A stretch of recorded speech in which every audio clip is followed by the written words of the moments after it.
સાથે સાથે વરસાદની પણ આગાહી આપવામાં આવી છે। તો આ બંને કુદરતની થપાટની વચ્ચે છે આખા દેશના લોકો, તે સાઉથ ઇન્ડિયા હોય કે પછી નોર્થ હોય કે પછી વેસ્ટ ઇન્ડિયા, રાજ્યમાં જ્યાં માવઠાનો વધુ એક રાઉન્ડ શરૂ થવાનો છે, આ વાત કરી રહ્યા છે આપણા રાજ્યની ગુજરાતની અંબાલાલ પટેલ હવામાન આગાહીકાર જે છે તેમના દ્વારા આગાહી આપવામાં આવી છે કે આ વખતે પણ માવઠું હજી પણ ગુજરાતનો પીછો છોડતું નથી।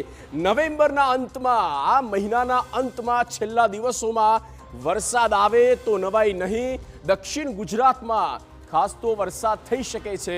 જે સિસ્ટમ સક્રિય થઈ છે તેની અસર ગુજરાતના દક્ષિણ ગુજરાત પર જોવા મળી શકે છે। આપણે એક રિપોર્ટ ઓવર બતાવીએ તો ગુજરાતમાં માવઠાની આગાહીની વચ્ચે ખેડૂતોની ચિંતા વધી ગઈ અને આગાહીકાર અંબાલાલ પટેલનું કહેવું છે કે નવેમ્બરના અંતમાં દક્ષિણ ગુજરાત સહિત અનેક જિલ્લામાં માવઠું થઈ શકે।